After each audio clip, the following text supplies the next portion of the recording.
No voy a separarme con Roel. Pueblo filipino me quiere, Roel me quiere, me cuida con todos mis niños. Mis niños asisten en la universidad. No colegio nacional, universidad, tienen autobús. Yo vivo bien con mis niños, en una casa de cemento. Sabi ni Princess, wala makapagseseparate sa akin at sa mga Pilipino. Hindi tayo yung paghiwalay sa mami at saka yung mga Pilipino. Yan ang sabi niya. Nakakatouch naman, diba? So, ito po for today's video mga amigo ay si Tia Cesa po ay nag-request ng content na ito. At ang sabi ko kasi wala tayong magawa wala tayong may content. So, sabi niya mag-usapan na lang natin yung mga bagay na nagawa natin sa kanya. Yun na lang daw ang sabihin. Yung mga bagay na nagawa ko sa kanya, yung ganun. So, ito yung unang pagkakataon na siguro malalaman natin yung pagpunta na kasi dito sa Pilipinas, diba? Iba na yun. Yung nasa Equatorial Guinea, iba naman yun. So, iba pa rin yung natin sa Pilipinas. Oh. At siya, mame, vamos a, yo quiero preguntar una preguntar. At siya, mame, cuando tú viniste aquí, ¿qué tu clase ayuda para ti? ¿Qué clase ayuda yo hacer para ti? No solo de dinero, no solo de cosas, de materiales, ayudar. Yo quiero, todo Pilipino quiero saber esto. O espera, yo sabi ko siya, nung uwi sa Pilipinas, ano yung mga bagay na nagawa natin sa kanya, hindi lang sa financial, mga material na bagay. Ano yung mga bagay na gawa natin sa kanya. At yun ang gusto natin malaman kay Tia Cesa. Para at least alam natin yung saloobin niya. At yun. So galing, ano? Siya nag-isip niyan. Kasi sabi ko, wala tayong gagawin. Magluto tayo, mamaya, gano'n na lang. At siya, mami, umpisar, kuwal. Una-una. ¿Tú entiendes, no? Sí, entiendo. Sige, ano sabi mo? Para mí, Sige. Espera, ha? Ayos natin yung camera para maganda. Habang naglilinis si Tia Cesa. Okay. Para, siya, mami? para mí, estoy muy contenta, de verdad. Sin contar, puedo decir que no hay ayuda que yo puedo decir que no puedo contar muchísimo. Primero, me has brindado un amor de hermano.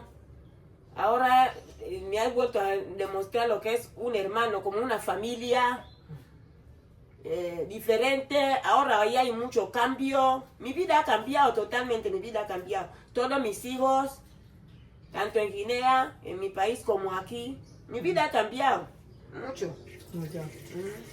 Muchísimo, mi vida ha cambiado.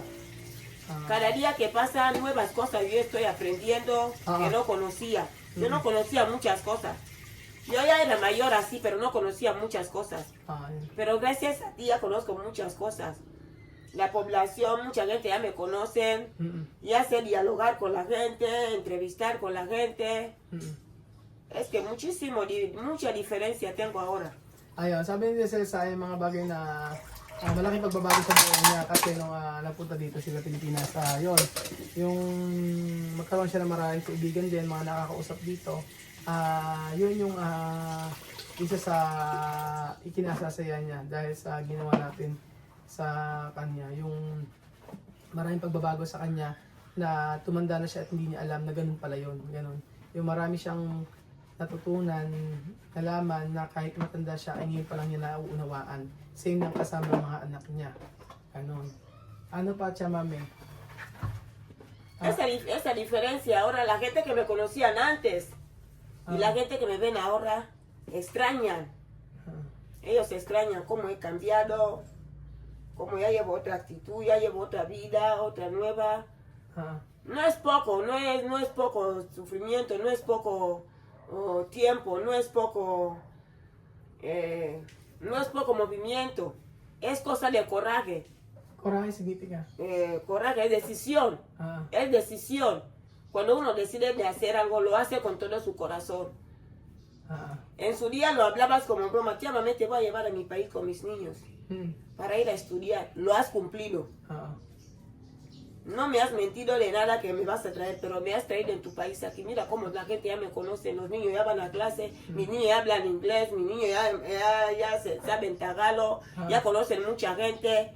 Sofi ya es grande, Alima ya es grande, mis niños ya conocen muchas cosas. Así, tengo que dar gracias todos los días. Muchísimas gracias, de verdad. Ayan, maraming salamat daw kasi ang mga anak niya ay natuto na unti-unti kagaya ng Sophie, ng mga bata. Natuto na mag-English, marunong na mag-Tagalog, o nakakausap. Maraming pagbabago sa kanila. Dahil nung sinabi niya, nag-desisyon siya na pumunta dito sa Pilipinas. So, kailangan, ayun, sabi ni Tessa, maraming pagbabago nga, especially sa mga anak niya. Unti-unti nga, yun. Pero sa 9 months, 10 months na ba nila dito, marami na kasing pagbabago. At yun.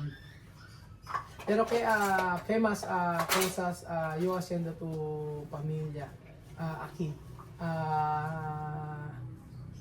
Así. Aquí mis niños viven bien, mis niños tienen todo, van a la escuela con coche, tienen autobús, atención de escuela, cuando la señorita, todo lo que hace en la escuela está al día. Los documentos, no hay ningún documento que me falta, todos mis niños están legales. Okay. Mis niños están muy legales, todos los documentos, identidad, pasaporte, todo, residencia, todos mis niños están legales. Andamos bien, no tenemos miedo, tenemos ahora grande casa, tenemos coche, mis niños están bien, viven bien. La gente habla reputaciones que no ven, hay que mirar cosas que ven. Mis niños están bien. Ayun. Sabi ni DSS ay okay ang kanyang mga anak dito. Legal, yung merong visa, may student permit, kompleto, kayang maglakad na walang problema kasi nga legal sila dito. So, yun yung isa sa pinagpapasalamat ni DSS. Kasi, siyempre, hindi po pwede na sila ay hindi mag-renew ng visa, ng visado. Lahat yun, yun nga nagawa natin sa kanya. Sabi ni Chamamim, ay yung pagkakapunta nga niya, pupunta nga ng mga anak niya, yung about sa pag-aaral, lahat niyan merong sasakyan, kompleto, maayos ang kanilang, ayos lahat. Kumbaga, mag-aaral lang talaga yung mga bata. At may sasakyan kapag nagpupunta sa school. At importante lahat ay legal. Yun lang sabi ng TSS. Kaya yun, yung isa sa pinagpapasalamat ng TSS kasi hindi nga naman biro yung sa bawat every 2 months na nire-renew natin. Mis niños tienen buen atendimiento. Mis niños aquí tienen buen atendimiento. Misma estaba muy enferma aquí con asunto de muela. De noche, sin dormir. Al día siguiente, doctor, le quitaron la muela y bien. Yo misma tenía problemas de mis dientes. Mira, mis dientes están ahora limpios, decentes. El doctor lo ha lavado, limpiado, ha quitado todo limpio. Buen atendimiento. Minuto y segundo tengo atendimiento. Yo vivo bien. Vivo bien aquí. Maganda na rin to, mas malaman din ng mga taga-Equatorial Guinea. Sana mapanood to ng mga taga-Equatorial Guinea na namubuhay sila at na maayos dito. At yun nga, siyempre, one time na si Miss Ma ay masakit ang ngipin, yun, sa doktor, tinatanggal yung ngipin, yun, maayos na sila. Lalo na si Chamame, inilinisan yung ngipin, lahat yan, kumbaga, sabi ni Tessa ay maayos ang pamumuhay nila dito. So, ang naging lang kasi, issue lang ay yung mga balitang dumarating doon, hindi maganda. So, at least na ibibigyan natin, malaman nila na kay Chamame nagmula na maayos ang buhay nila dito. So, ayun. Ano pa, kay Tomas Desira, gracias porque tú, ¿qué más cosas, Chamame? Yo doy muchísimas gracias de conocerte y traerme aquí en este país. Doy muchísimas gracias a todo el pueblo filipino. A todos ustedes les doy muchísimas gracias por todo ese rendimiento, por todo ese recibimiento, por atendimiento, por cuidarme de mis niños. Grande escuela que mis niños andan, universidad. Mis niños andaban en la escuela nacional, mis niños andan ahora en la universidad. Con papeles, documento legal, con uniforme bien decente, mis niños. Con autobús grande, mis niños no andan a pie, mis niños andan con autobús. Le llevan, le traen el conductor. Mis niños tienen doctor, van el doctor les trata. Estoy bien aquí. Ayun, sabi niya siya sa siya ay ayos dito, walang problema. Nagpapasalamat siya sa atin, sa lahat ng Pilipino, sa ginawa natin sa kanya. So maraming salamat dahil sila ay nabubuhay na maayos dito. So I hope talaga na mabasa ito o mapanood ito sa Equatorial Guinea na maayos ang buhay ni nila Tia Cesa dito sa Pilipinas, na nag-aaral ang mga anak niya sa university at maayos ang kalagayan. So mainam na i-content natin yung mga ganito mga amigo. At least malaman ng mga taga doon na hindi ko minamaltrato yung pamilya ni Tia Cesa. Kasi ang dating doon is parang pinahihirapan ko. So yun sa akin, nagpapalungkot sa akin dahil ginagawa ko naman yung best para sa pamilya Matinga, pero doon ang iba ang datingan. So sa nagkakalat ng chismis, God bless sa'yo, pero darating din yung time na magiging okay din ako doon. Kasi ang plano ko po mga amigo ay hindi pa sure pero gusto na pagka nagbakasyon isasama ako doon. Pagka ganyan na hindi maganda yung tingin nila sa akin, paano ba ako makapagbabakasyon sa Equatorial Guinea, diba? So at least alam na. So ang video nito ay para sa mga taga-Ecuco. Ang mga video na ito, esto video sa mami para los Okumba. Sí, envidian. Envidia, me hacen envidia, por eso van haciendo chismes falsos. Chismes que no valen.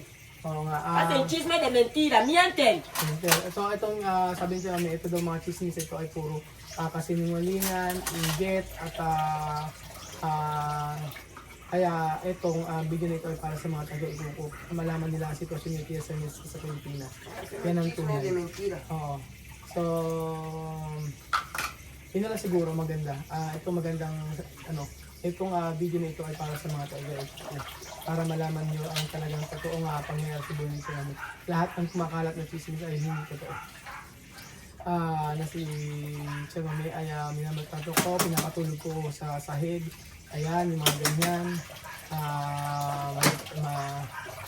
Hindi maganda ang buhay dito, na nagagalit ako sa Mami, na inaawit ko sa Mami, mga ganyan-ganyan.